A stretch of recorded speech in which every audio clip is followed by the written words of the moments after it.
So good afternoon, everyone. This particular webinar is on Business 2.0, which is around security, productivity, and scale.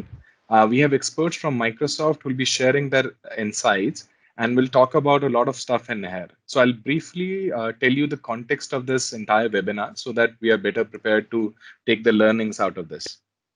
We all know that we are going through this corona pandemic. As we plan for business continuity, the security and productivity, wherein employees working from home have to be enabled on devices, it has to be enabled in a way which is secure and productive, which has to be looked into. So now in this particular webinar, my colleague Vijay Jethani would be there. He'll be talking about certain technologies from Microsoft which can enable efficient and secure work from home. At the end of it, there will be a Q&A. And based on Q&A, you will be eligible to get Microsoft merchandise. If at any point of time or later after this session, if you need any support, you can reach out to this particular number and the email ID. Also, if you find anything relevant and you want to experiment, try out and know more about it, you can go to cloud.fortron.com and raise a support ticket there. Our agents will get back to you. There are certain free trainings which are also available on the YouTube channel, wherein you can subscribe to this channel, and more than 1,000 videos are available for you to consume in Hindi and English and under a 4-5 minute format, which is very easy for you and your users or employees to understand better. So you can subscribe to this channel. Now I'll just ask Vijay to briefly introduce himself and share his part of the learnings on this pandemic that is going on and the kind of resilience Microsoft has shown in terms of deploying their services and any other insight that he might have. So Vijay, I would want you to introduce yourself to the audience. Thanks, Ani. So first of all, thanks for joining. I am Vijay Jethani, Cloud Solution Architect at Microsoft. So my expertise lies in desktop and application virtualization products. So I have been doing this since more than 15 years. So I know in and out what is a need of today, because today continuously, as we see, the data is moving across the devices and across the states. So we need to bring in security along with wherever we go, let it be whatever applications we use, whatever the environments or landscape we configure. So in this particular webinar, we will be going across each and everything in depth of what exactly are the workplace necessity. Thank you, Vijay. And to introduce myself, I am a chief curator at Fortron Academy, which is a YouTube channel that you can go through. There are thousands of videos available for you. For the last 10 years, I had been active in the space of cloud computing, digital transformation, and change management. Now, to take you further, whatever we are seeing today in India or across the world is something that none of us have expected in any way. We have uncertainty. We do not even know when it's going to end, how it's going to end. The only thing that we know, the corona pandemic will bring fundamental changes, and all of us have to embrace those changes. While embracing those changes and going through those changes, every one of us will have certain challenges. Now, this particular webinar is to help you in looking and mitigating those challenges with the help of technology that is there. There are solutions available across which can help you, enable you, and there are certain free offerings from Microsoft which can get you started as earlier as possible without worrying about the cost. So I'll start this session, and I'll start this particular session with this particular comic strip that came in by John Klausner in 2006. So the biggest challenge that happens for all of you in your organization is that even if you end up buying technology, technology is not adopted in that way, or you're not able to leverage the best of the product or the technology that you've deployed because you have a user error. So this comic, simplifies this in a form that in this corner we have a firewall, encryption, antivirus software, and everything, or in the other corner we have a human error. So whatever technologies that you have deployed, it had a human dependency. Your people would decide whether that technology will be adopted in the right way. So it's a triad of people, process, and technology. So now the kind of technologies that we'll talk about will have AI and machine learning built in, wherein it'll learn of its own, it'll improve with time, and it'll assist you in ensuring that human errors does not impact your services or the ecosystem or policies that you have set up in the organization. And that is where all these products will have this ability. Now, just an overview of the session. We'll start with business continuity planning. We'll talk about the security offerings from Microsoft. We will talk about the work from home setup from the security and productivity perspective, wherein we'll cover Teams, Microsoft 365, and desktop as a service platform, which Vijay has referred. We'll talk about offers and free services from Microsoft, and there'll be a Q&A and a quiz at the end of it. This session will be about 45 minutes, which will cover all these aspects. And we'll have a Q&A at the end of it, so you can keep your questions there or post it on the chat. We'll address it after the session. Now, when this has happened, right, not just your business, but even Microsoft and a lot of other businesses have been impacted. So Microsoft came up with this business continuity framework, wherein they define the business or service continuity as to address the recovery. So look at these 2 points: recovery and continuity of critical business functions, business system software, hardware, services, and data required to maintain an acceptable level of operation during an incident. So this is what refers to business continuity. All of our businesses assumed in a way that we will never ever face such a time wherein we'll need business continuity planning. And we were, as in, we were not ready for such things to happen. But this is what the principle of business continuity planning is. It is about recovery, continuity, and impacts all these IT systems, including software, hardware, services. And it is about acceptable level of operations, even if the incident is there. On the other part, we talk about resilience. So Microsoft defines resilience as the ability of a business process or service to meet customer expectations in the face of faults and challenges to normal operations.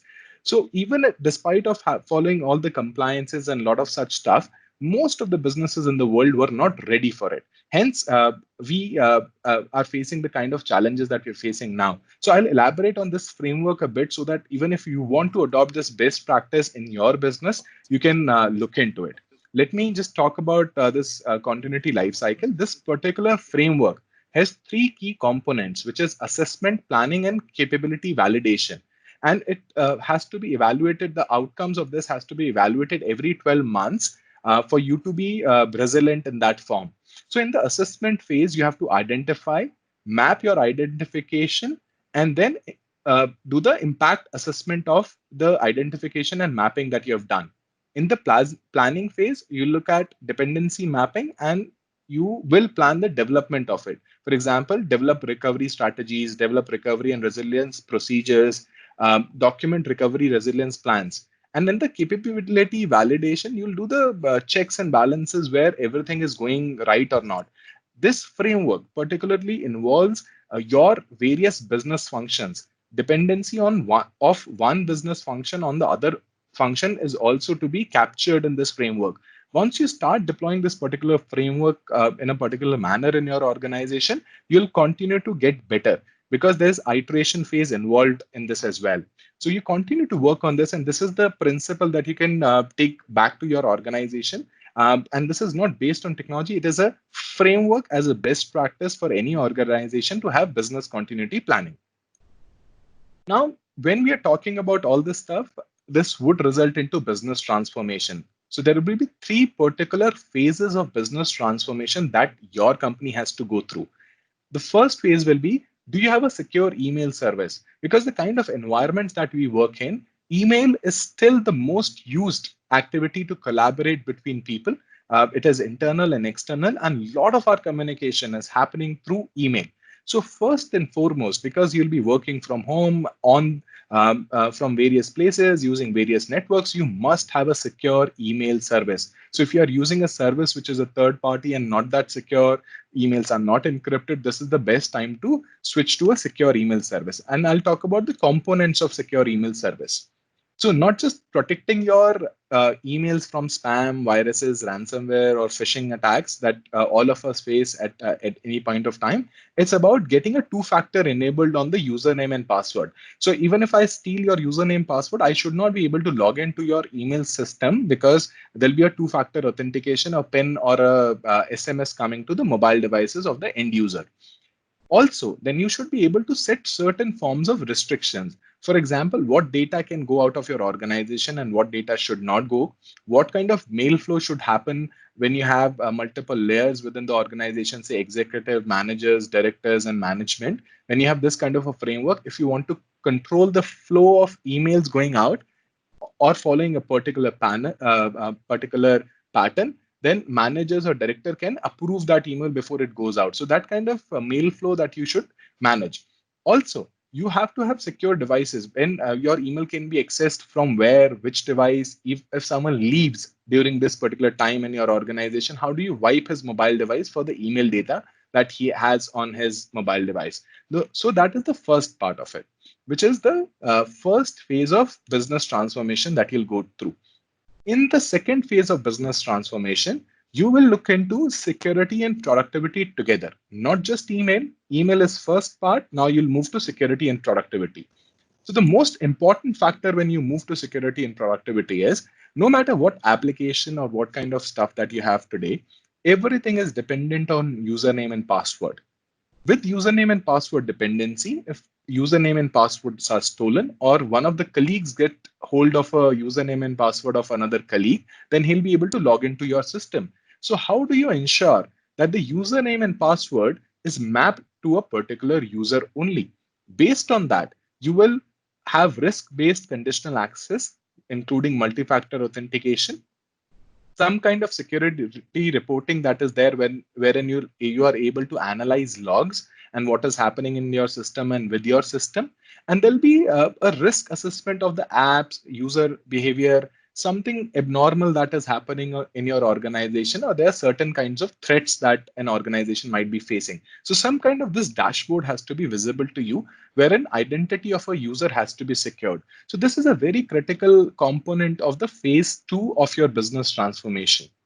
Now, when we move ahead in this business transformation phase two, you will need certain devices, wherein, for example, these are surface devices which have great battery life and the kind of performance that you need when you're working from home, because there can be a power issue, there can be a lot of other issues that can come in, wherein you might need this device to go on for 24 hours without rebooting it, and a lot of other things. These are extremely secure devices as well. There's something called a TPM chip.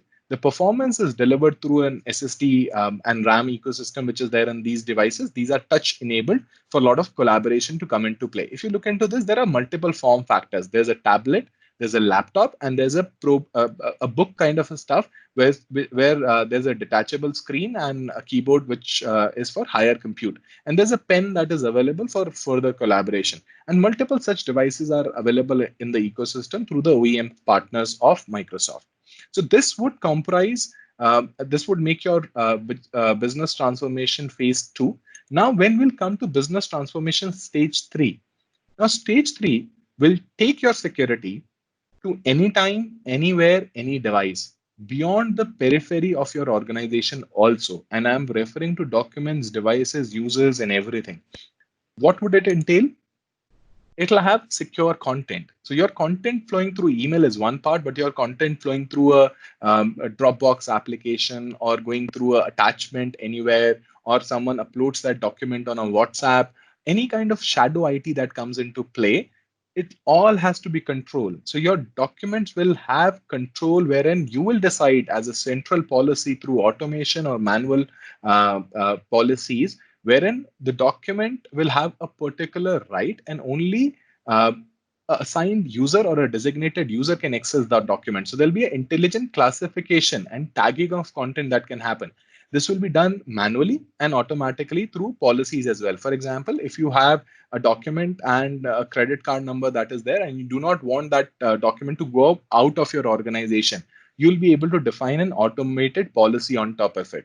You can also define a user-based policies wherein you'll say that the R&D department in your organization, whenever they're creating a set of documents, all of them will be marked confidential. And you can define multiple levels of confidential. For example, confidential level 1 would be a document which no one can forward or upload in any application. Confidential level 2 would be that even if someone is able to upload the document, the person is not able to forward or take a screenshot of that document. They can only read the document. You can define a life of a document. Say you're sending a proposal out as an RFP or a proposal to someone external. You can define the life of a document on the other side of it, where you do not even have control. So that is how you'll do this data segregation at the device level or at the app level on the mobile, desktop, laptops, everything that the user might be using, or a browser access that they have. Also, in the phase three, you will allow users to use any device based on policy. For example, you have a field force, which is only available on the mobile devices. So across devices, whether it is your device, or a device of a user, or a device which they have done on an ad hoc basis, you'll be able to control everything that is happening there in terms of quarantine, wipe compromised devices, anything that you wish to detect and control, you'll be able to do that. And this will be done through device and app access level controls or conditional access, encryption at rest, and device and app level data wipe. So I'm referring to device and app level both. Now, when we have all these phases going on, which is the three phases of transformation that every organization has to go through, it might happen that you might be at a different stage. So some of you might be in phase one, phase two, or phase three. You have to work according to that in terms of determining what next and how do you improve the practices that you have in your organization at this point of time. Now, uh, as I told you, right, it's about people, process, and technology. Now, even if you end up buying technology and deploying technology, it might happen that your users or the usage of that technology in your organization is very low. So what you have to really look into is change management, which is about learning and adoption. And when we really say learning and adoption, what actually happens is I'll give you a comparison and a change management framework that you would have to learn for your organization. So what happens at this point of time, which is a common approach, that you end up buying technology, you deploy technology, and then you send an email or a training mailer to your users and the teams that they can go through this. So what really happens is, despite of project being rolled out, change management is not happening and the adoption of that technology is very less. So this is the common approach that is being followed in organizations today, wherein you see the y-axis as rollout resources and rollout timeline on the x-axis, and you see the change management. Despite of doing the project management and deploying everything, the adoption of that particular piece of technology or the product that you've deployed is very less. This continuously happens across organization. Now, what approach you should follow is you have to ensure user adoption happens in parallel. Integrated work stream that includes deployment also. So once you start doing this, you can look into this particular aspect wherein the rollout and the adoption timelines for adoption and deployment is similar. So the adoption rate is very, very high. Give you more details if you're not able to understand from these graphs only. I'll take you through more details of this change management. So what will happen is you will have stakeholders, then you'll go to scenarios, then you'll create awareness and training, and then you learn and reinforce based on your findings. So this is how you have to follow this. Unless and until you identify the key stakeholders of various aspects of the technology, this can be across departments also. Unless and until you identify those people, it will be very, very difficult for you to get the adoption in place. Then you have to define the scenarios on what are the possible scenarios, benefits, where can the apprehensions come in, what are the roadblocks that you'll face, and those scenarios have to be imagined and addressed during the deployment phase itself. You have to create awareness, which is about training, letting people be part of certain POCs in some form, and then you create roll out the training across the organization. And every phase you will have some shortcomings, something that you'll miss out on. So you have to learn from that and reinforce it again and again. To take this framework forward, I'll show you a sample. So what you have to do is, when you're say your service launch is about 8 weeks from now, so your planning has to ideally start 8 weeks before that. And I'm talking about the adoption planning, wherein you're envisioning what's going to happen. You will have a stakeholder engagement plan. You have to execute it, develop it, have trainings, have a key metric of measurement on what is happening and what is going right and what is not going right. So envisioning has to happen at least 8 weeks before the service launch date of any new technology and deployment that you're trying to do. You can reduce it based on the technology, but this is where you have to touch all these components before the service launch time frame.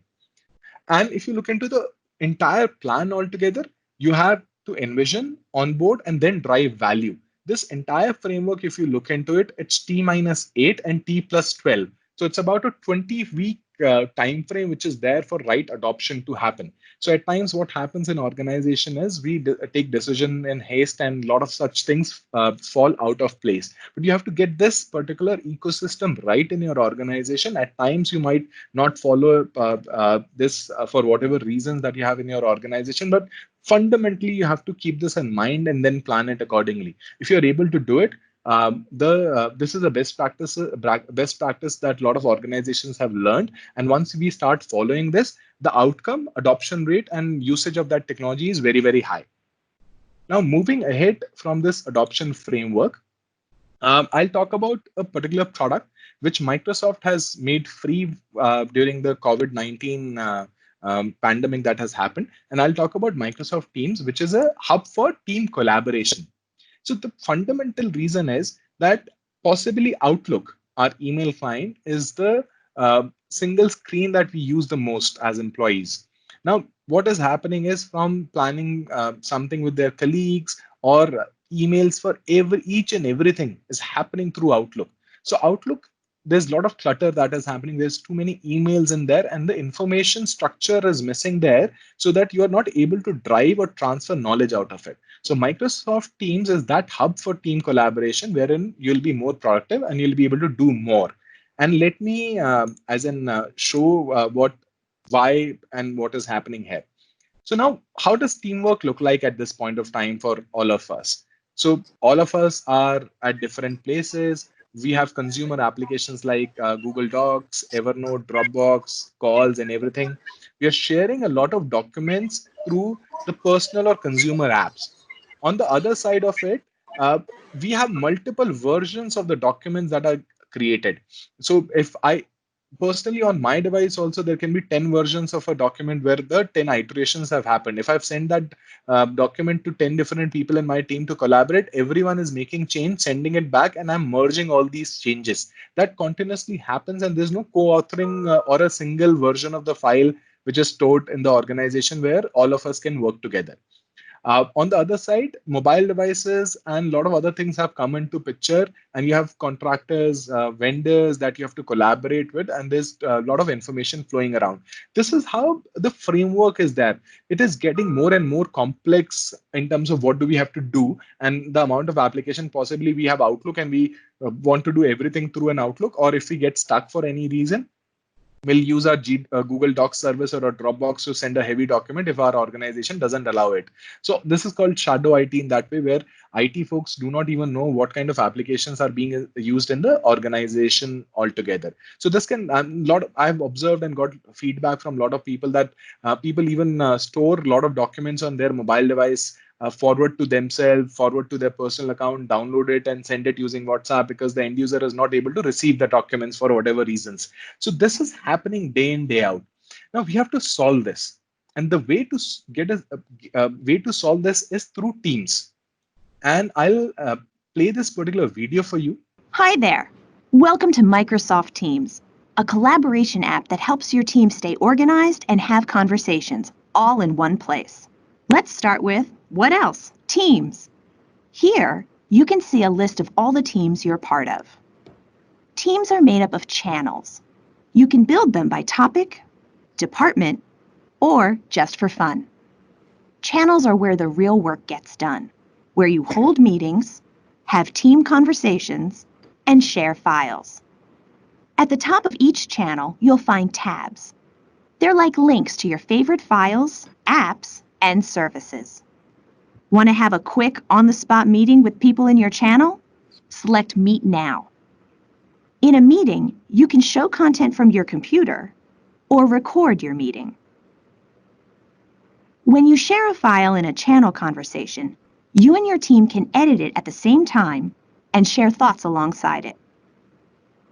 To find all the files that have been shared in a channel, go to the Files tab at the top of the channel.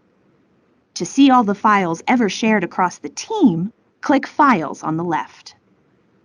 Want to talk privately with a person or group? Click New Chat at the top and type their names. Give the chat a name to make it easier to find later. To make a call directly from a chat, click Video Call or Audio Call.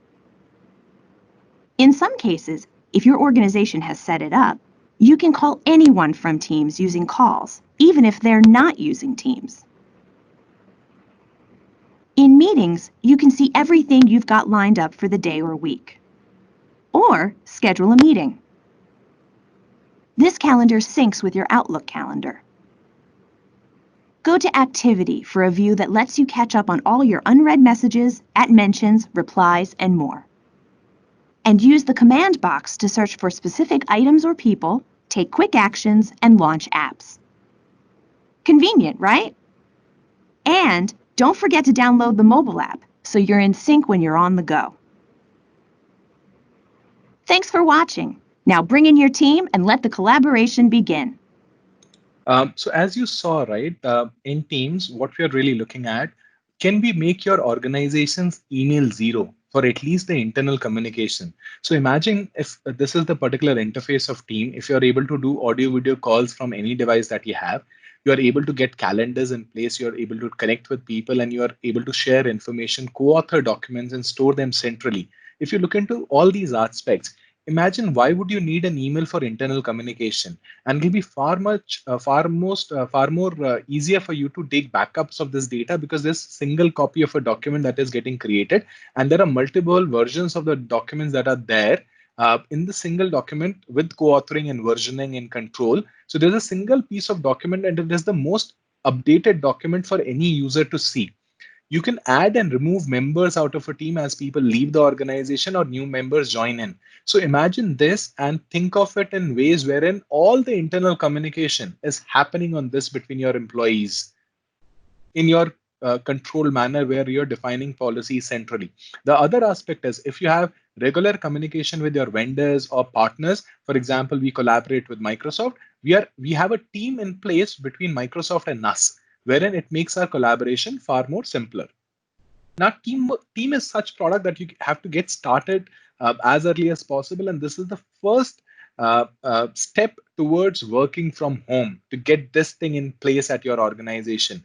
At this point of time, this particular product is offered free of cost from Microsoft, and you can start using it. Now I'll come to the part wherein you would have faced a lot of problems. So for example, as the lockdown was announced, there were certain users that you had in your organization which were using desktop or workstation. Then there were laptops. You had a policy of you might and may not have the policy of allowing the people to take the devices home, or whatever the problems are, people had been traveling. So what about a service, for example, a desktop as a service? So you have your workstation central somewhere in the cloud.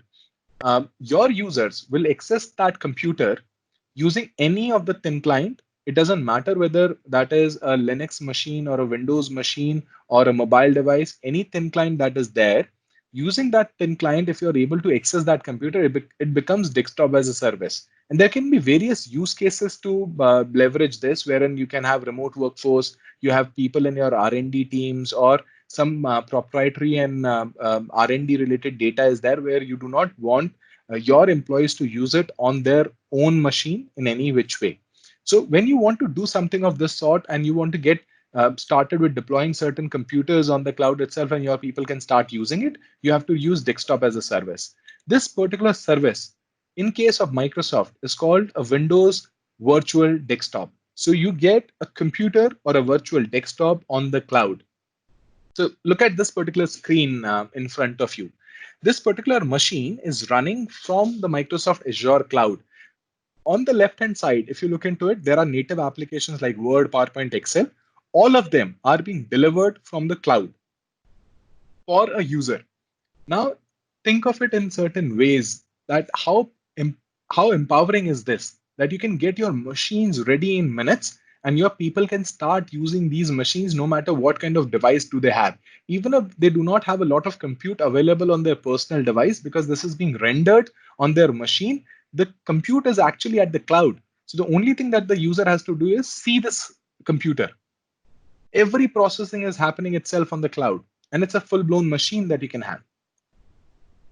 Now, I'll just play this particular video to give you an overview of the Windows Virtual Desktop. I'll switch back to the system sound again. World changes. The workplace is becoming increasingly flexible. Employees often bring their own devices, and many work remotely. IT needs to create a secure desktop experience so that every employee can be more productive in the way they choose. And virtualization has been a key tool to address these changes. Introducing the best virtual Windows and Office experience delivered on Azure, Windows Virtual Desktop. Provide your users with the only full multi-session Windows 10 experience virtualized in the cloud. It's always up to date and available on the device and platform of their choice. And it's optimized for Office 365 Pro Plus, so you can deliver the most productive experience to your users.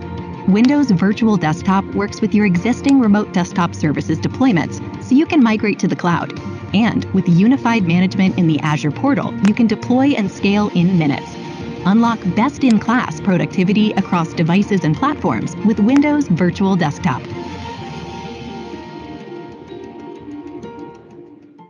So what you saw in this particular video is something called Windows Virtual Desktop. Even if you want to do a POC and get started, all of us are here for you to get you enabled on this. You can get started with certain machines just to test it out and experience this entire ecosystem there. What you really have is a Windows 10 multi-session experience there. It supports the Windows Server 2012 R2 Plus. It is the most flexible service allowing you to virtualize desktops or apps.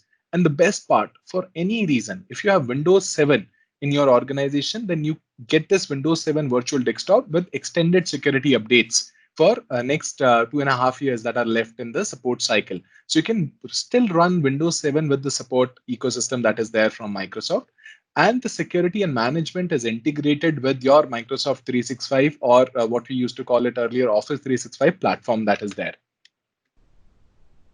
Now, when we look into the architecture of this particular Windows Virtual Desktop, what you really have is that you have a management layer, which includes the broker, load balancing, the management gateway, diagnostic, and web access. You have your subscription for Windows 10 or the other products that we referred to. You need to have subscription of any of these tools to run a Windows Virtual Desktop. And you have to buy compute and storage for all the devices that will be stored there. So imagine that as you are buying a computer, which has a configuration and a management layer to give you this experience of Windows Virtual Desktop. So you have to pay for these three components, wherein the management layer is built into as included in some of your subscription plans, and I'll take you through these plans. So if you have any of these plans in your organization for the client side, which is about M365, E3, E5, A3, A5, M365, F1, Microsoft 365 Business, Windows 10 Enterprise, E3 or E5, or Windows 10 VDA per user, if you have any of these things, you do not have to pay for the management layer. Only thing that you have to pay for is the compute and the storage part of it. And for the server side, if you customers who are eligible to access server workloads with Windows Virtual Desktop, if they have one of the following licenses, which is RDS CAL license with active software assurance. So you can look at virtualizing this. And the most important aspect here is getting your desktops on the cloud and getting your work started ASAP. If you're a law firm, a chartered accountancy firm, professional services, R&D, this is something that you can get started in a very secure manner and get your work going as part of business continuity planning in this lockdown period and even after that. And just for your reference, when you look at this particular pricing of all these components, if I give you a reference, I'm referring to a desktop for a mid-level employee starting at 2,000 rupees a user a month. This is just a ballpark figure, but you have to look into the entire organization. And then you have to plan it. How many desktops would you be running in? Because there'll be a peak capacity. You might use it for 8 hours a day or 12 hours a day or 24 hours a day. And it can be done in a shared manner. So that is where you can optimize a lot. But imagine getting a machine at this particular cost to get you running on board with your employees in a secure and safe manner. So when we look into this particular framework of the support, you would know that Office 2000 support is ending in October 2020. And we are supporting, if you look into Windows and Office support, which is there, you can look at this particular chart, which is just dates for you, and you can plan your change or transformation looking into this. Which Vijay, my colleague from Microsoft, has been into the virtual desktop deployment space for the longest amount of time. He is the real expert there. And if you have any complex environment, do reach out to us. We'll be able to build a solution around it and deliver it to you. Now, when all this is happening, right, you saw a lot of stuff which is about Microsoft security. We were talking a lot about Microsoft security, but a lot of people that I meet still who would say that is Microsoft a security company? So I would want to touch a bit on this aspect as well. Uh, Before coming to the part on where Microsoft stands on security, I'll take you through a particular background. So now what is happening is the security parameter has changed. Imagine your organization and the periphery of that organization, which is on-premise. You security 5 years before this particular time, we would see that security is through this on-premise thing only. But now with all these applications, SaaS-based application coming into play and business divisions taking those decisions to buy a particular CRM, help desk, HR tool, or a lot of these things are happening, right? Now, IT and this parameter of security has gone beyond your on-premises ecosystem. And hence, the framework of security deployment and control has to evolve with this. If you look into this, these are the components of security which are there. You end up buying all these things from one vendor to another, and still you have loopholes within the organization where people are able to figure out ways to take your data out or create a breach within the organization, or you suffer from the seamless integration of all these technologies to give you a seamless experience. So looking into all these aspects, right? So Microsoft is a leader in access management. I'm referring to a Gartner Magic Quadrant, which is Microsoft is a leader in access management, cloud access security broker, endpoint protection, enterprise information archiving, and unified endpoint management tools. So imagine this, not just one, two, or three. Microsoft is a leader in all the five security magic quadrants which are there from Gartner. This is there. So a lot of people did not as an understand or accept this in that way, because it comes as a surprise to all of them that Microsoft is leading in all these quadrants now. Now, I'll give you a simple example, right? You go to this website called avtest.com and you have this Windows 10 Defender with you. So you end up buying Windows 10 and install an antivirus on top of it. But look at this avtest.com, which is the benchmark for security for endpoint security. Look at Windows Defender. It gets a 6 out of 6 in the score in the latest test. So why do you end up investing on an AV when Microsoft Defender can do it for you, which is built into Windows 10, and you can just test it out? These are just simple example that all the data is there, that Microsoft is the leading security company across the ecosystem now.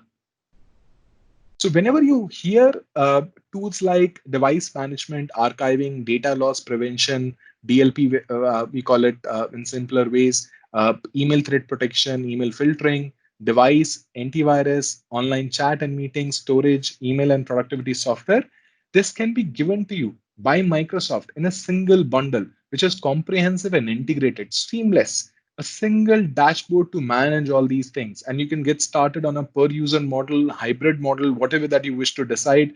It's a single management console to control all these things and manage it, monitor it, the problems that we are facing in all the additional pieces of technology that you have deployed. Now, I'll talk about certain offers because we have come to the end of the content that we had to deliver to you. But there are certain offers that we are running in with Microsoft.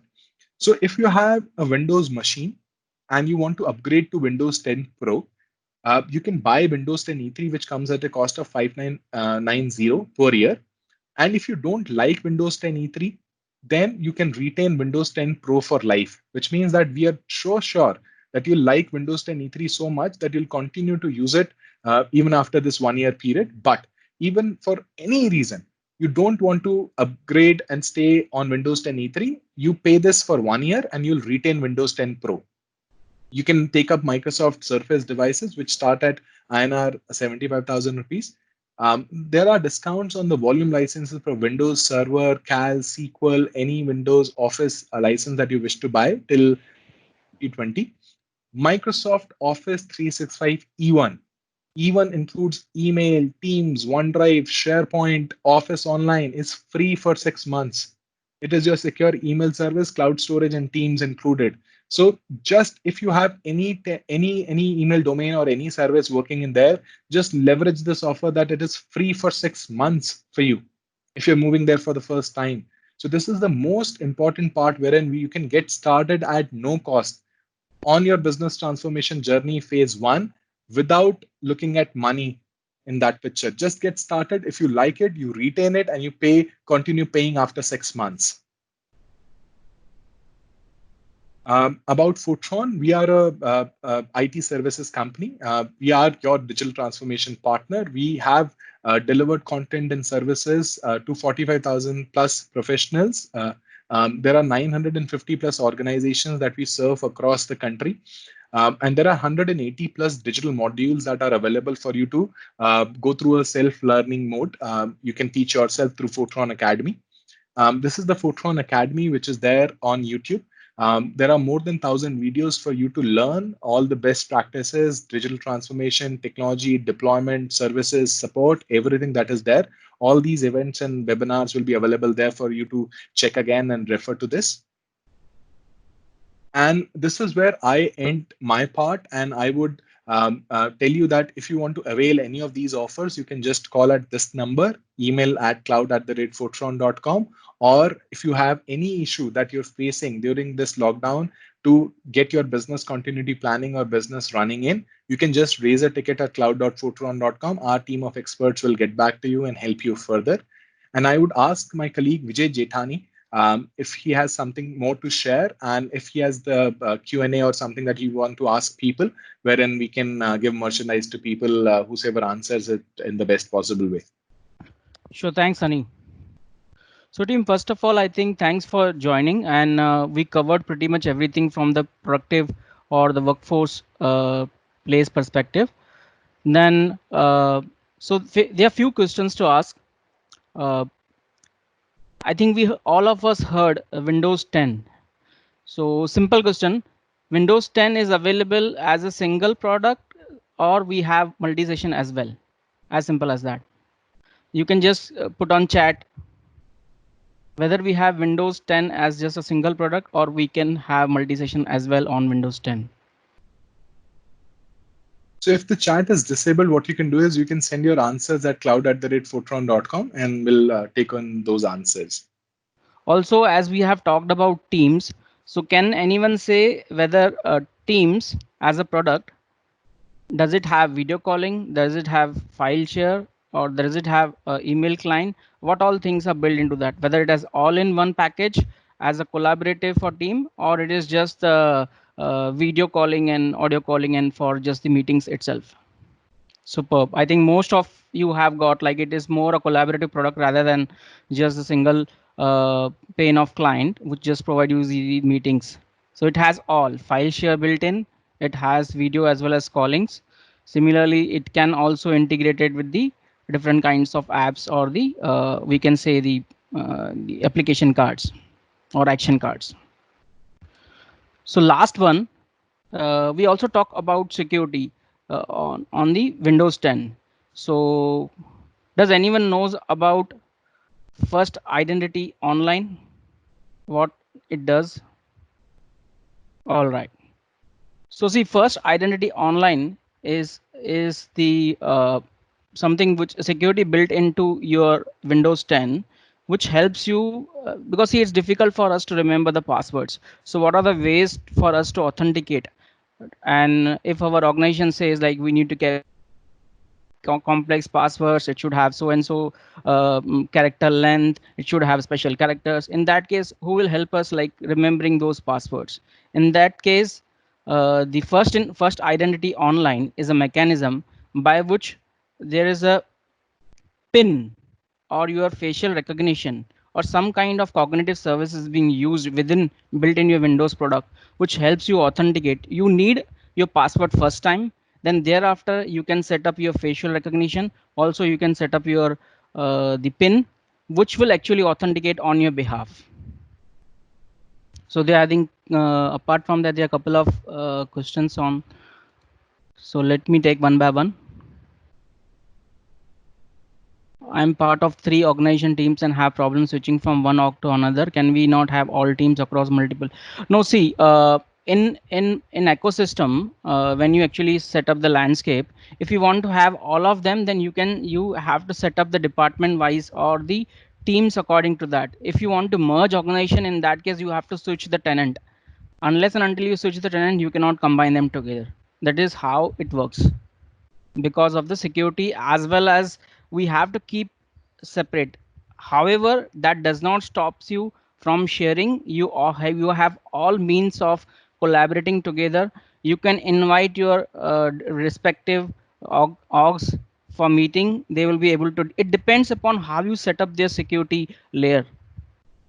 So you should be able to do. Only thing is, whenever you need them, or if you want to collaborate with your partner or organization, you need to have them in, you have to give them proper access. So you should be able to resolve that with that. How can I prevent downloading a false files on local machine in Teams? See, ideally, the security which we normally give, or I think in here, basically, Teams is collaborating with the backend products like SharePoint, where we have the actual your files kept in. If you block something from downloading, or if you put the access list on that, then in that case, they will not be able to download. Remember, see, Team is a one collaborative product. It is not something we are combining multiple products to give you the single dashboard which can help you. Similarly, if you see from video and the meetings, it has a built-in product which we used to call it before from the Skype. So there are different products built into one product. So the security mechanism purely lies with us, what we want to do with the product. Also, we talked briefly about the security posture. So basically, right from your identity and access management, you can have the categorizing of those particular, what we can share, what we cannot share. So everything is in your hands. So we have a security layer, specific management layer, with which you can do everything what you want on your particular data. Yeah, so here ideally someone is asking on the work across devices and remotely. So here basically see, Teams is available whether you are using Android or whether you are using iOS, is available out of box, like you can use that. So as I said at start, now our security is moving with data rather than we applying security only to the device. If you are in a kiosk or public premises or the public place, there you cannot apply your security. That means our product will fail, our the mechanism will fail. In that case, it is better to apply security layer around data rather than applying on devices. That is the reason everything works so seamlessly while we move across the devices. So I think someone was asking more on biometrics as well. So see, biometrics is more of, as I said, the Windows 10 has built in that it keeps your the security layer of your authentication or identity layer separate from your operating system. So irrespective of what you have configured in that, it is only the first time you will need your passwords. Apart from that, your facial recognition, your PIN, as well as there is a FIDO security key. If there is no other way for you to authenticate, there is also a separate security key. How it works is, it's like a kind of a pen like device which you insert, which works as the way we do the security card authentication to our device. So it works a similar way, which uses a public key infrastructure of private and public key. That is how you integrate all of them together without actually using password. So ideally, the message was, we have a lot of things built in Windows 10 from a security perspective. So you can leverage any of them depending upon your organization needs. Just to add for everyone, even if you have queries after this particular session, you can email, call, or raise a ticket at cloud.fortran.com. You wish to avail any of the offers, just drop a note or a ticket there, and you'll get access to all these offers. Yeah, so I think someone was asking on logs for file movement. So we have a security mechanism called audit logging, which you can enable on that particular service. Basically, as I shared here, the backend, whatever the files are moving from that particular share, so you can have the logging enabled where you can find exactly what is happening, who is giving access, and all those things from that particular security management portal.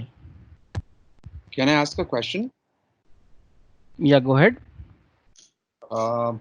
Suppose I have a domain name and I've just taken one subscription for Teams, and suppose my domain name has, for example, 20 email IDs.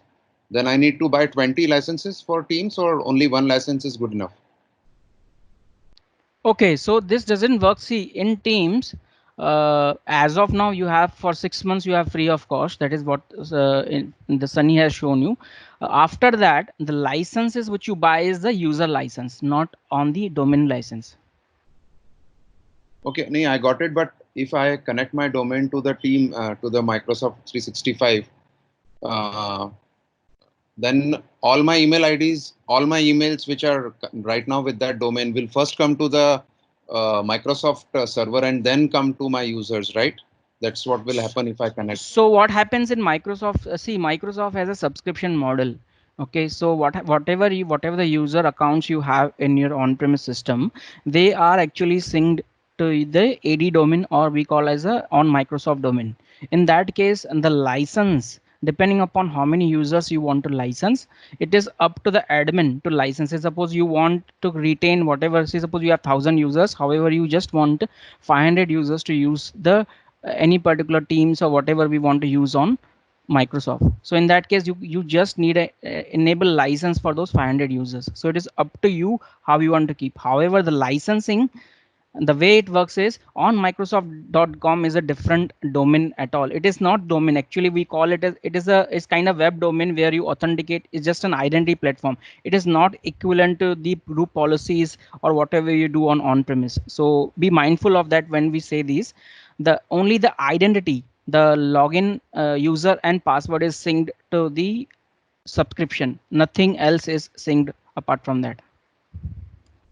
No, but is it possible that only half of my people are using Microsoft It is 365? possible. See, as I said, it is purely depending upon you are enabling license for which user, as simple as that. Because when you actually enable your Microsoft, there is a subscription, there's a tenant created on that Microsoft on the new user is created. That is the reason you have to apply license to that user, and accordingly he will use that particular product. So, but when I was going through the instructions, I understood that all my domain emails will first go to Microsoft. Then if half of my people don't have the license, how will the mail reach them? No. See, I think first place, let's segregate what we have on premise and what we have on the Microsoft ecosystem. See, first of all, your on premise system will remain the way that it is working.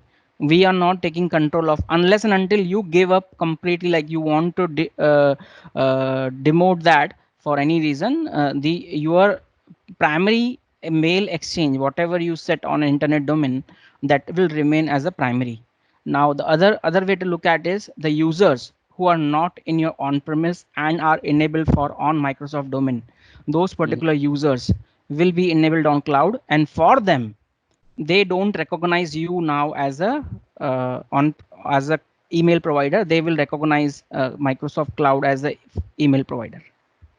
Okay, so this can be done, means we can select how many people we want to. Correct. It can be done in bunches. It can be done in, because see, if you have 10 users, it makes sense to migrate all of them at same point of time. If you have 10,000 users, you cannot do in one day. You have to divide them in batches and do one by one. Okay. Because the instructions gave me an impression that whatever the users are on that domain name or that email IDs, all of them have to be migrated to Microsoft to use this sort of domain name connection with Microsoft. No, here, as I said, it is purely up to a customer whether he wants to retain on-premise. If customer wants to go purely on cloud, then in that case also you will divide the users which you are trying to migrate in batches. You do the migration and then finally demote your on-premise system. All this, your team will help me, right, to do this type of. Yeah. So that is the reason Sunny was saying, like, they have all the expertise. You can reach out and raid a support ticket to them depending upon your organization requirements. Okay. So my request is just go to cloud.fortron.com. There's a get support button. Support is bundled free for 3 months. You can raise any query there and get the right insights and direction. Okay. Thank you so much. So I think we are dot on time. So is anyone has any other questions, we can accordingly take. Yeah, that hybrid email setup, I think someone was saying hybrid email setup. That's is what I was saying for. If you want to retain your on-premise system, then it will remain in a hybrid mode. Otherwise, you can demote that. So I think we can close this session. Thanks all for joining. Thank you, everyone. And we look forward to seeing you again. Thank you for joining in.